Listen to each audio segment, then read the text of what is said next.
Dr. Frederick Frost, can you hear me? Yes, I can hear you. Can you hear me? Thank you. Thank you very much for participating, for sharing your science, and for bringing the context to the lung infections and to provide, yes, context for the Light4Lungs project. The floor is yours. Thank you. Thank you very much, and thank you for the invite to talk today. I apologise that I can't be there in person. I must say, when I was coming into work this morning in about 11 degrees, and it's raining, very windy, I was very jealous indeed that I couldn't make it. So thank you again for the invite and the opportunity to speak here to you online. So next slide, please. So I'm going to talk today a bit about an overview of lung infection, chronic lung infection, and a bit about antimicrobial resistance, why it's a problem, how it's a problem, and the challenges that we face in the clinic. So my background is that I'm a respiratory physician, and I spend half my time at the university and half my time in the clinics at the Liverpool Heart and Chest Hospital, where look after people with different types of lung infections, including cystic fibrosis, bronchiectasis, and people living with chronic obstructive pulmonary disease as well. And if we think about why people get lung infections in the first place, the lungs, their primary role is to get oxygen into the body and carbon dioxide out. And to do that, resting without exercising, we have to sort of inhale 10,000 litres of air every day. Each litre that we breathe in will contain a huge amount of potential pathogens, from funguses, bacteria to viruses. And the huge surface area of the lungs means that the lungs are extremely vulnerable and exposed to these potential pathogens at all times. So it's perhaps unsurprising that a huge amount of people actually develop infections that need treatment. So nearly 20% of the UK population will require antibiotics for chest infections each year.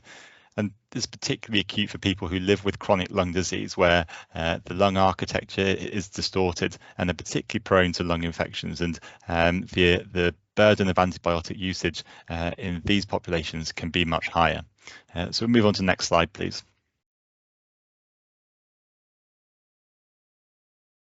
And the anatomy of the lungs, as you can see on the picture on the right here, is quite complex. So whereas we have a quite simple tube coming down from the mouth into the trachea in the center, it quite rapidly breaks off and separates into much smaller generations of airways, progressively smaller generations of airways, until we reach the alveoli. So lots of places for pathogens, pollutants to deposit. And so to maintain the airways to a good standard, keep them nice and clean, you need a really rich vasculature to deliver a strong immune response, and also, of course, pick up oxygen and drop off carbon dioxide as well. With all that air and coming into the lungs, in and out each day, it's really important that the immigration and the emigration are optimized and they're maintained at an equal level.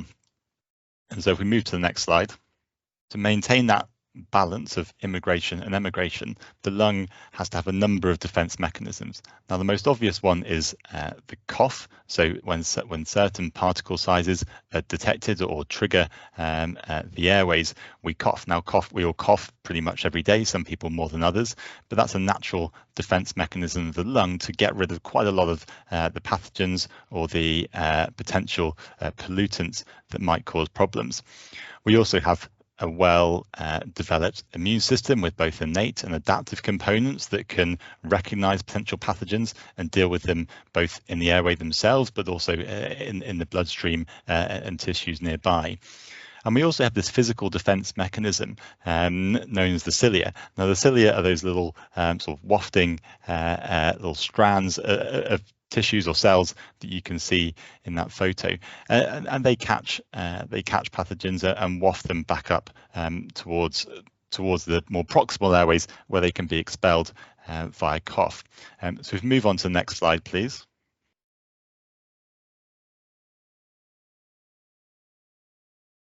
And just above these cilia sit the mucus.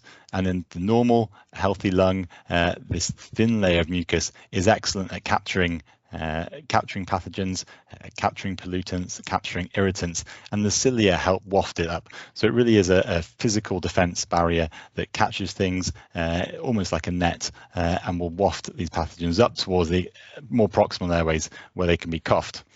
So move on to the next slide. But the airways are exposed to air at all times, as we've said, and so the airways themselves start at the mouth, down into the throat, larynx, and then down into the lungs.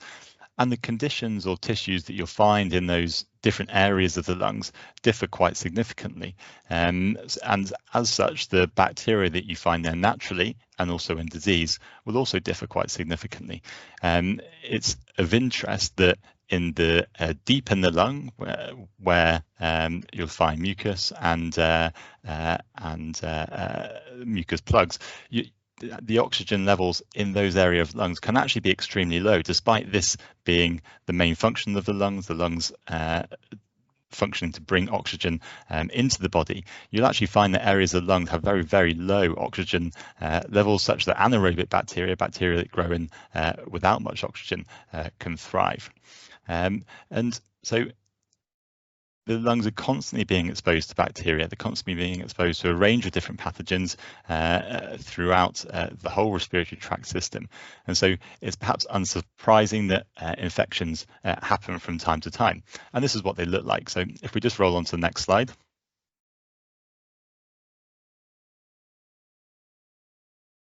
So what I'm showing you here is a chest X-ray. A chest X-ray is one of our standard tools for looking for infection within the chest. And on the left-hand side, you will see a normal chest X-ray. So you can see two lungs on the right and the left, and they have lots of air in them, which is why they appear black. So the X-ray has passed through them a lot easier than the more dense surrounding bones and soft tissue. And you'll see a globular shaped white shape in the middle, which is the heart. At the right, on the right, you'll see an X-ray of a pneumonia, and so you'll see some shadowing, so some white shadowing at the bottom of the right-hand lung, and you'll notice that you can't see the diaphragm on the right as well, so that nice clear margin between the diaphragm and the lung has gone, and also the eagle-eyed people in the room will have noticed that the right-hand border of the heart has gone as well, so you can't see that nice shape, that nice well-defined border of the heart. And if you roll on to the next slide, we'll see why we see this appearance. So next slide, please. And essentially what we're seeing that the airways are filling up with pus. Just one slide forward, back please, sorry. Thank you. And you'll see that the airways are filled up with pus, and so the density has changed. So whereas the airways or the alveoli are usually just full of air and a small amount of mucus, when we get infection, acute infection and chronic infection building up, you get a buildup of pus, buildup of mucus within the airways, within the alveolar, and so the density changes quite significantly. And that density is what changes the imaging on the X-ray. So if we can go forward one slide.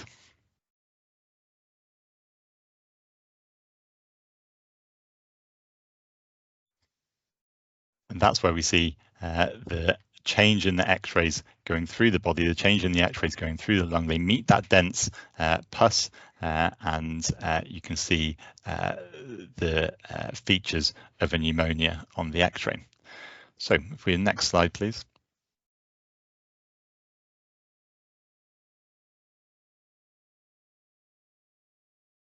So pneumonia is one of the classic acute infections that we see.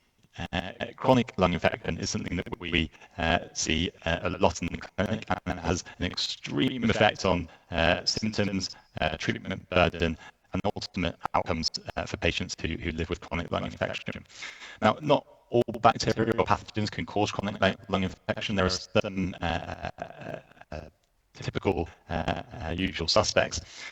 And part of the issue is that there's no real agreed definition of chronic lung infection. It's one of those things that you know it when you see it, but it's quite difficult to put down on paper what actually constitutes it.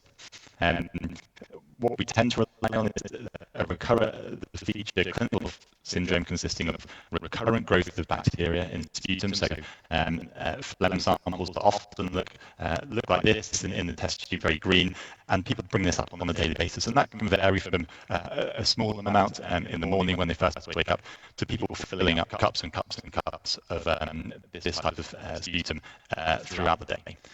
So next slide, please.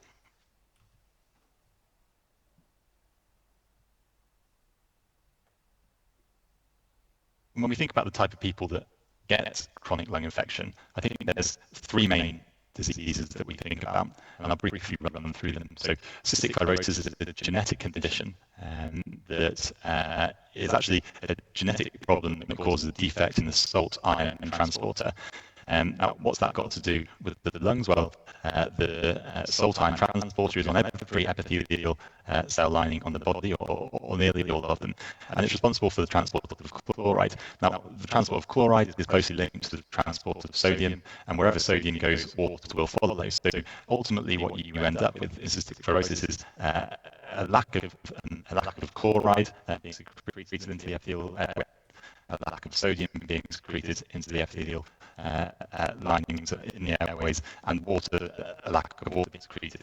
That creates these dehydrated, viscous mucus that captures bacteria really well, but the lungs just aren't able to clear it. It's too sticky for those cilia to waft up and out. So you get pooling of mucus, you get a lot of trapped bacteria in there, and if they can adapt to that mucus, they're able to live.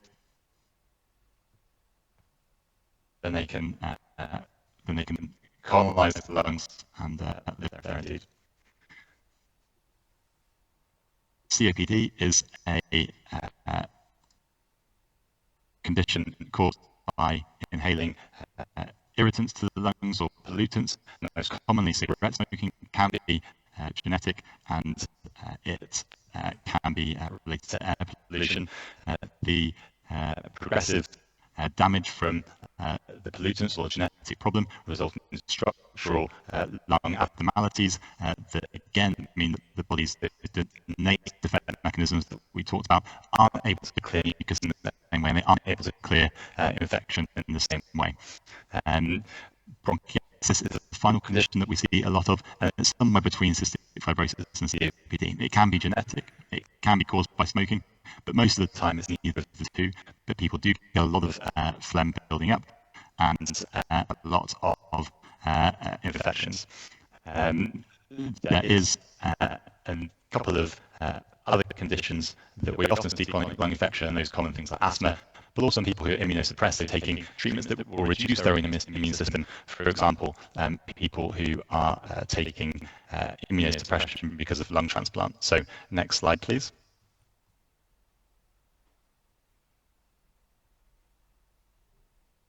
But ultimately, what all these conditions have in common is that those defense mechanisms that we talked about have been disrupted or disjointed, damaged in some way. So the healthy lung is able to maintain this equilibrium, the balance of input and output of bacteria all the time.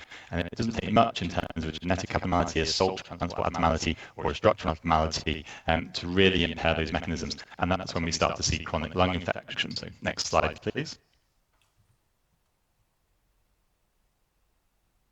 This is an example of one of the lungs that you might see. So on the right, you'll see a CT scan of somebody's chest. And the way to think about this is that we've got somebody lying down on the table in front of us. We're looking up towards their head through their feet, and we're taking slices through them like that, a bit like a salami. So what we're seeing in the middle is the grey lobule in the middle is the heart, but you can see on the right lung, so that's on the left of your screen, lots of holes, lots of bit of damaged lungs, and those holes are bits of lung that have been eaten away, much like the leaf on the left, much like an insect has eaten away bits of those leaves, so that they're no longer there. The lung has literally been eaten away by smoke, pollutant, genetic problems. And so it's not difficult to appreciate that if you can get bacteria, get into those pockets, get into those bulla, then very difficult for your body's immune system to clear it, and sometimes very difficult for even to get antibiotics or treatments into them as well. So thank you very much. Next slide, please.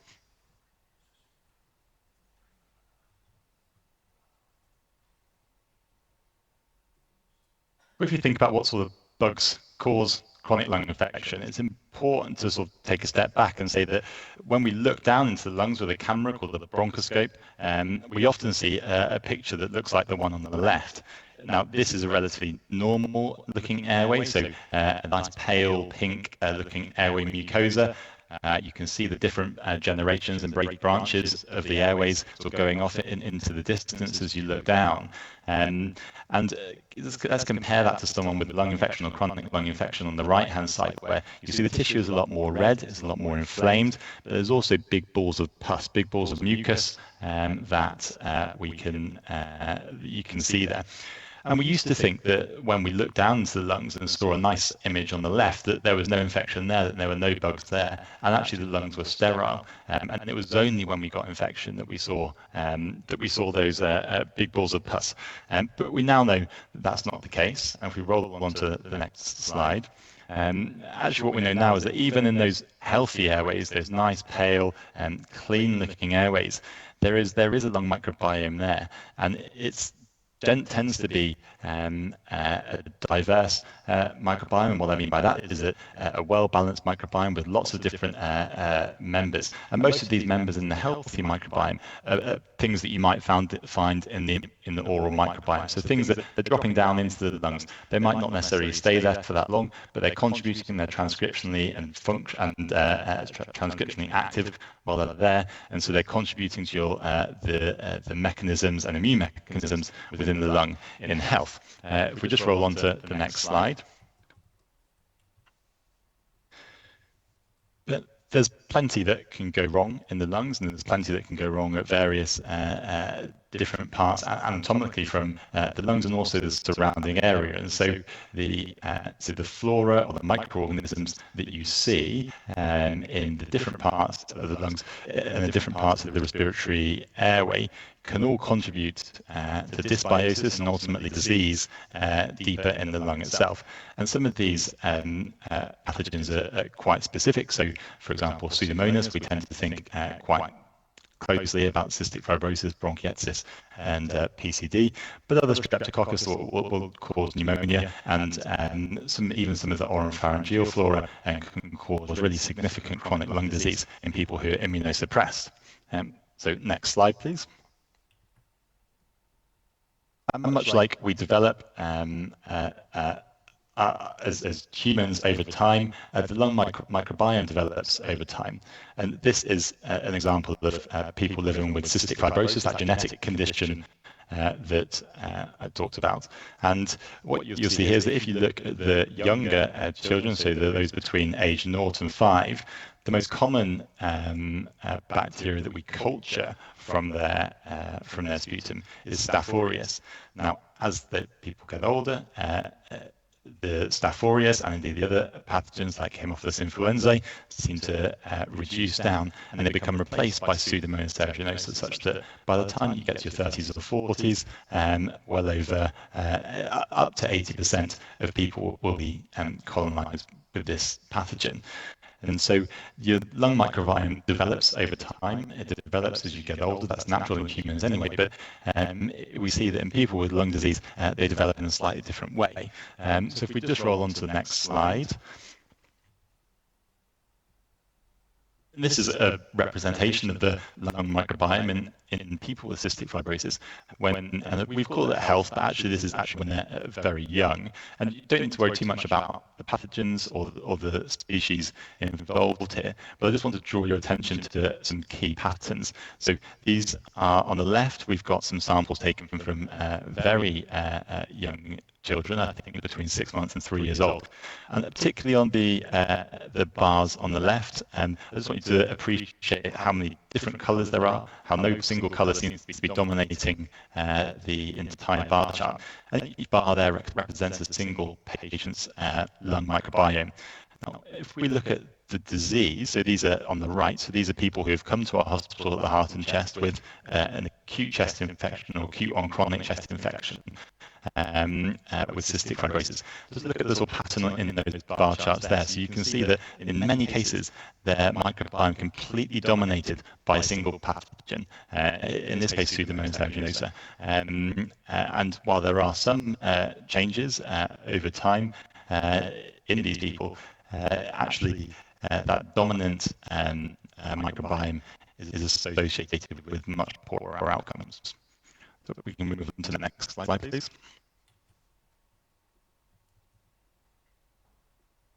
And it's the topic of debate as to whether that dominant microbiome that we see is a pathogenic driver in itself, or whether it just reflects the fact that people are colonized with some of these severe pathogens, and it's these pathogens themselves that are causing the problem. And by treating them repeatedly, we are actually generating the dominant microbiome because of antibiotics.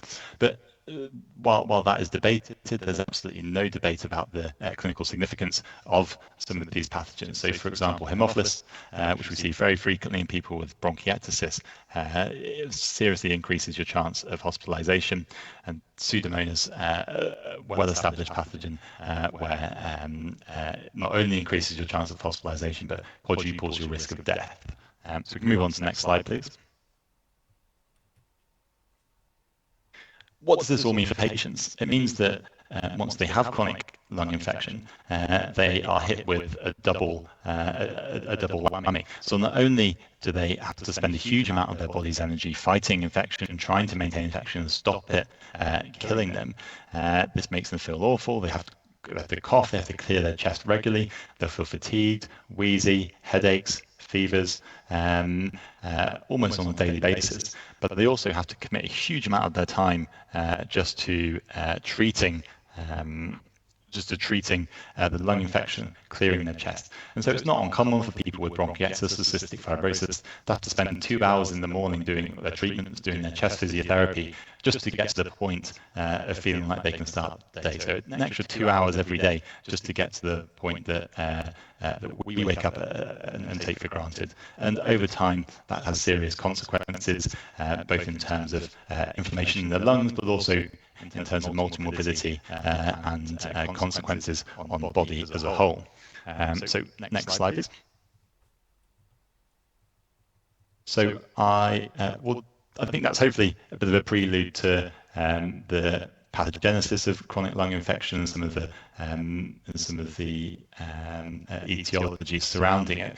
I thought what I'd do to finish is just talk about the clinical problems that we see in lung infections, and they mainly rely around two main components. So we'll talk about diagnosis first. So if we just roll on to the next slide. I think the issue with diagnosis mainly result in the fact that sometimes the infection can be deep within the lung. If we think about that anatomical model that we saw earlier in the slides, the infection can take part in any part of the lung and often quite deep down inside there. But we don't have any good tests of reliably getting deep inside the lungs.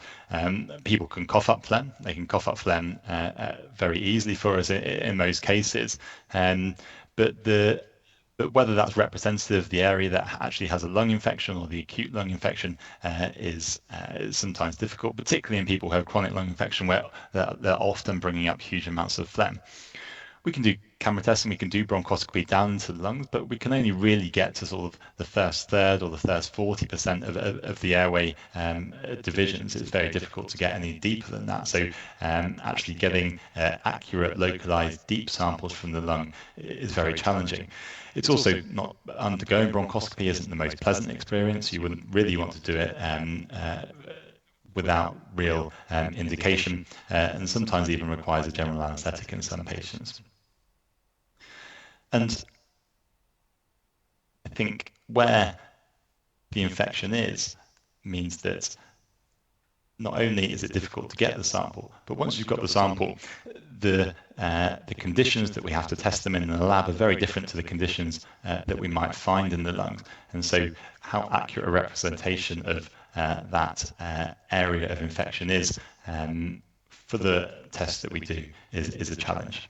If we roll on to the next slide, I think all these three points in challenges that we have in diagnosis explain some of the challenges that we have in management. So if we go on to the next slide,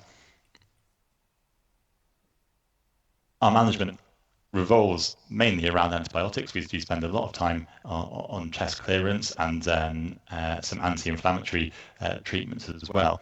But the mainstay of our treatment is antibiotics. But we have three challenges there. How do we get the antibiotic into the lung? Which antibiotic to choose? And how do we manage this chronic versus acute problem, particularly in the setting of antimicrobial resistance? So if we roll on to the next slide, we have real problems in getting our treatments into the lung. We often see treatments that work very well in vitro, but getting them into the lungs, getting them into diseased lungs can be very difficult. As we discussed earlier, we've got very good defense mechanisms in the lungs that are designed to keep pathogens and all sorts of particles out. And so those same defense mechanisms will work against drugs that we try and deliver into the lung to try and get them out. So we can, one of our preferred route is nebulization or inhaled, or try and get things down into the airway, because you can get such a high dose of antibiotics down there, but the lung's own defense mechanism will hamper that to some extent. We can obviously think about giving tablets or intravenous antibiotics, but ultimately to do that, you have to get the medication or the drug into the body's systemic circulation, which means that antibiotic or drug will be exposed to every single organ system in the body. And some of these drugs or antibiotics are extremely toxic, and so it's not uncommon for people with chronic lung infection to develop chronic kidney disease, ear toxicity, deafness, because of their exposure to antibiotics over time. So getting the treatment into the lung itself is a challenge. Next slide, please. Then we also have the challenge in terms of what treatment to choose. And I sort of alluded to earlier that the results or the resistance profiles that we might get in the lab, we're not completely sure that they're representative of what's actually going on in the lung. And we also have the issue of which pathogen do we treat. We might grow one pathogen in a sample in the lab, but we know from microbiome studies that there's a whole microflora of pathogens or taxa living in a community in the lungs. And are we really sure that it's the Pseudomonas that's causing the problem? The Pseudomonas seems to be quite dominant in these microbiomes here, and perhaps isn't the thing that's changing that much. Is it the oral commensals that are actually interacting with the Pseudomonas or the dominant pathogen to cause the problem? We don't know, and so we do have challenging decisions to make in terms of which treatment to choose. So next slide, please. And then we have antimicrobial resistance, and this could clearly be a talk in itself. But I think it goes without saying that the amount of antibiotics that we have to use in people with chronic lung infection, people with lung infection, makes antimicrobial resistance worse, which in turn limits the options that you have. So we have patients who have multi-drug resistant pathogens with very few treatment options, who may have allergies or some of those systemic complications of antibiotic treatments, and they really have very little treatment options left. And this is just going to become worse and worse, and a bigger problem in the next few years. And so it's a real challenge.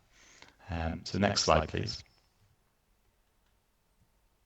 So I'll finish there and conclude that hopefully I've shown you that lung infections are common. Your lungs are constantly dealing with the threat of infection, and the burden of disease represents a major global challenge.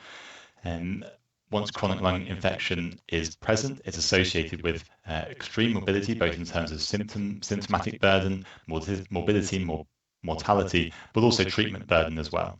The diagnosis itself is challenging, and even when we make the diagnosis, we have limited treatment options. Antimicrobial threat is ever increasing. And so it really is vital that as respiratory clinicians and respiratory patients, we have access to more treatments, novel treatments that move away from treating infections in the traditional sort of paradigm, but look at treating infections in new, exciting ways. And so with that, I'll finish.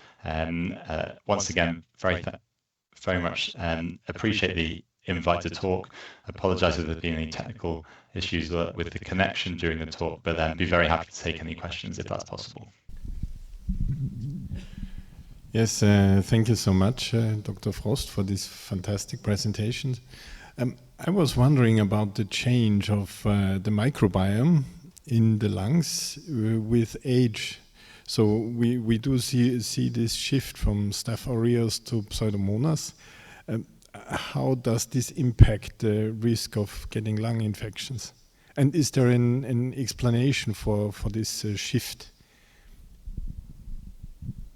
Yeah, I think that's a really good question. Yeah, just to go back to that slide, that slide where you see the change from Staph aureus to Pseudomonas is more specific to a disease called cystic fibrosis. Now, whether or not that is a consequence, the shift from Staph aureus to Pseudomonas is a consequence of the antibiotic treatments that we've given for Staph aureus, perhaps killing the Staph aureus and creating a niche for a worse pathogen like Pseudomonas to come along. That's one option. And the other option is that the natural, as you get older with cystic fibrosis and the toll of inflammation and infection from some of those earlier pathogens takes place, the lungs become more damaged to the point that Pseudomonas can live in them, is the second theory. It's likely a bit of a combination of the two. I think there's some of the antibiotic treatments that we have to give to people to make them better, to be able to live their lives. It's highly likely that we are distorting or influencing the microbiome to a more pathogenic state. Now, how you get around that with the treatment tools that we've got, it is very challenging, and that's why we need new treatments to be able to, and new approaches to try and modulate the lung microbiome, and where possible, select strategies that will maintain a more healthy or less pathogenic community structure. Thank you. Thank you very much for the question. Are there more questions from the audience?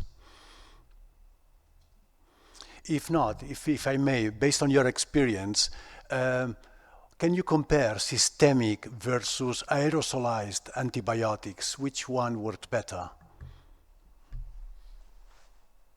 I think it's we have a saying in English, horses for courses, which is basically you pick your horse for the right race course, and it depends what you're trying to do, really. And if you have an infection that is very sudden and very severe and is spilt over into the systemic system, then there's no doubt that giving intravenous systemic antibiotics is the best treatment, because you will mop up the infection in the systemic circulation, but you will also get some into the lungs. Now, if you have an infection that is predominantly within the lung itself with very little chance of systemic overspill, then the chance of then the amount of dose that you can get into that infection via the intravenous or systemic route is significantly less. It can be 100-fold, 200-fold less than if you can aerosolize a really high dose of antibiotic. The challenge with aerosolizing is, as we said, the lung defense mechanisms are very good at capturing a lot of that dose that you send in. But there's also an issue in terms of we don't completely understand in really diseased lungs where that aerosolized antibiotic ends up. Does it all end up where you want it to? Does it end up where the infection is? So while we really sort of advocate high doses of antibiotic during via the aerosolized route, and I think that has to be the logical way forward for many antibiotics. There is a place for systemic antibiotics, and in those areas diseased lung, they will still have blood flow, they will still have blood supply. So there is, you can see where there are certain circumstances that systemic use will have its benefits. Any more questions? If not, I really want to thank you very much for being here today, this morning. Thank you very much for your presentation, and hope you enjoy the rest of the day. Thank you. Thank you.